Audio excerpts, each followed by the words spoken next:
Bangalore India में 12 साल की एक बच्ची के मैदे में सुराख परफोरेशन हो जाती है। आपके लिए जानना बड़ा ज़रूरी है कि लिक्विड नाइट्रोजन क्या है। अब ये वीडियो एक इंतहाई तहकीक पर मबनी आर्टिकल्स के साथ आपको बताएगी कि ये चीज़ जो ट्रेंडिंग में है या आपके बच्चों को कहाँ ले जा सकती है। आप अक्सर वीडियोस में ये देखते होंगे कि लिक्विड नाइट्रोजन को पान में डालकर खिलाया जा रहा है या कॉकटेल्स में, कार्बोनेटेड ड्रिंक्स में डाल दिया जाता है और पिया जाता है और उससे वो धुआं निकलता है और बड़ी एक्साइटिंग सी चीज़ होती है।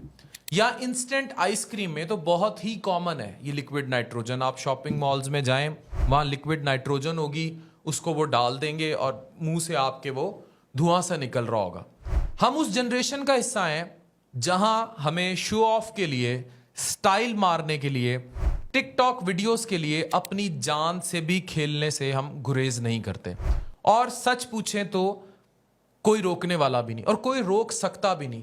There is enormous generation gap जो कि आ चुका है और उसको हम हासिल कंट्रोल नहीं कर सकते, उस पर हमारा कोई कंट्रोल नहीं है। नाइट्रोजन वाला पान खाकर ये याद रखें, मुंह से धुआं निकालते हुए बेंगलोर इंडिया में 12 साल की बच्ची के स्टमक में परफोरेशन हो गई। सुराख कह लें, होल कह लें, वो स्टमक परफोरेशन का शिकार हो गई। 4 अक्टूबर 2012 में 18 साला गैबी स्कैनलॉन अपनी बर्थडे पार्टी में लिक्विड नाइट्रोजन कॉकटेल पीती हैं और वो स्वीयर एब्डोमिनल इंजरीज के साथ हॉस्पिटल में लाई जाती हैं। वो भी स्टमक परफोरेशन का शिकार हो चुकी थी और गैस्ट्रेक्टमी यानी मैदे को काट कर उनकी जान बचाई गई। आप जानना चाहते हैं कि ऐसा क्यों हुआ? आए मैं आपको बताता हूं। अगर आप थोड़ी सी रिसर्च करें और लिक्विड नाइट्रोजन को पढ़ें तो आपको पता लग जाएगा कि लिक्विड नाइट्रोजन असल में नाइट्रोजन की लिक्विड फॉर्म है जिसका बॉइलिंग पॉइंट -196 डिग्री सेंटीग्रेड है, यानी -196 डिग्री सेंटीग्रेड, मतलब इंतहाई लो टेम्परेचर। इसको रैपिड फ्रीजिंग में यूज किया जाता है जिसको अब हमने शशका बना लिया है। ये ऐसा कूलिंग एजेंट इस्तेमाल होता है, इसको ice cream cooling, dairy products cooling में यूज किया जाता है। सिर्फ आपको याद होगा कि पहले ये वॉल्स या दीगर जितनी आइसक्रीम्स थी जो रेडियो पर बेची जाती थी, उनके नीचे अखबार के अंदर एक बर्फनुमा चीज स्टोर होती थी जो बच्चे मांगा करते थे और अक्सर उसे हाथ पे रखने से हाथ जल जाता था। हमने भी वो इनसे निकाल निकाल के खेल में इस्तेमाल किए हैं। वो डायरेक्ट मुंह में नहीं रख सकते थे और हमारे सामने बच्चों ने, हम समेत, ऐसी हरकतें भी की हैं कि हम उसे हाथ पे रखते थे और हाथ जलता था और धुआं निकलता था। ये वही लिक्विड नाइट्रोजन है और अब इसका इस्तेमाल इन सब चीजों में हो रहा है जो मैं बता रहा हूं।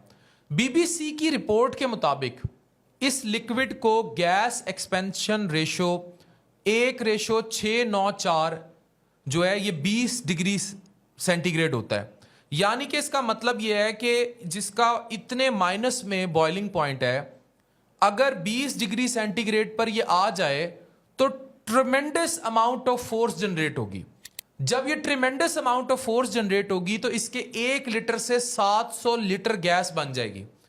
और आपको पता है कि नॉर्मल टेम्परेचर जो है वो क्या होता है और गर्मियों में टेम्परेचर क्या होता है। यानी आपने ले लिया, आपने 1 लीटर ये ले ली तो 700 लीटर ये एक्सपैंड कर सकती है। आप 1 लीटर नॉर्मली ये ले नहीं सकते, खा नहीं सकते, लेकिन इसकी एक्सपेंशन 700 गुना ज्यादा है। तो वो अगर ये कम जगह पर होगी, जैसे कि कोई कंटेनर है या आपका मैदा है, तो वो एक्सप्लोड करेगी, फट सकती है। अपने टेम्परेचर की वजह से ये कोल्ड बर्न्स कर सकती है, फ्रॉस्ट बाइट कर सकती है, या आप ये याद रखें कि स्किन के ऊपर सारे जलने के निशान होंगे। साइंस के मुसन्निफ और रॉयल सोसाइटी ऑफ केमिस्ट्री के साथी हैं जॉन एम्सले। इनका कहना है कि अगर लिक्विड नाइट्रोजन की मुनासिब मिकदार से ज्यादा निगल लिया जाए तो नतीजा भयानक हो सकता है। अगर आप लिक्विड नाइट्रोजन की चंद कतरों से ज्यादा पीते हैं, यकीनन एक चाय का चम्मच, तो यह जम जाएगा और शीशे की तरह ठोस और टूटने वाला हो जाएगा। तसव्वुर करें कि क्या ऐसा पेट में हो जाए तो क्या होगा। जब यह मादा आप लेंगे तो यह बड़ी तेजी से गर्मी उठाएगा, उबलेगा और गैस बन जाएगा, जिससे ये परफोरेशन या सुराख जैसे नुकसानात कर सकता है। और सच पूछें, अगर बहुत ज्यादा मिकदार में लिक्विड नाइट्रोजन ली जाए तो आपका मैदा फट भी सकता है, मतलब एक्सप्लोड भी हो सकता है, अगर इस सारी रिसर्च को देखा जाए तो। खुदारा अपने बच्चों को ऐसे ट्रेंड से बचाएं, उनकी सेहत और जिंदगी की हिफाजत करना आपकी जिम्मेदारी है। बच्चे मासूम होते हैं, उन्हें नहीं पता होता और वो हर ऐसी चीज पर अट्रैक्ट होते हैं। आजकल शीशा और वेप कल्चर बहुत आम है और उसकी वजह भी मुंह से निकलने वाला वो धुआं है। तो मुझे नहीं समझ आती कि हमने कौन से डायनासोर पैदा करने हैं और हम ये बात समझने को तैयार नहीं है। ये एक तहकीकी वीडियो थी जो आपको बता रही थी कि लिक्विड नाइट्रोजन क्या कर चुकी है और इसका ज़्यादा इस्तेमाल किस रिसर्च के तहत किस कदर नुकसानदेह हो सकता है। ये सब जानने की कोशिश कीजिए, आगाही को फैलाइए, आम कीजिए। Thank you very much.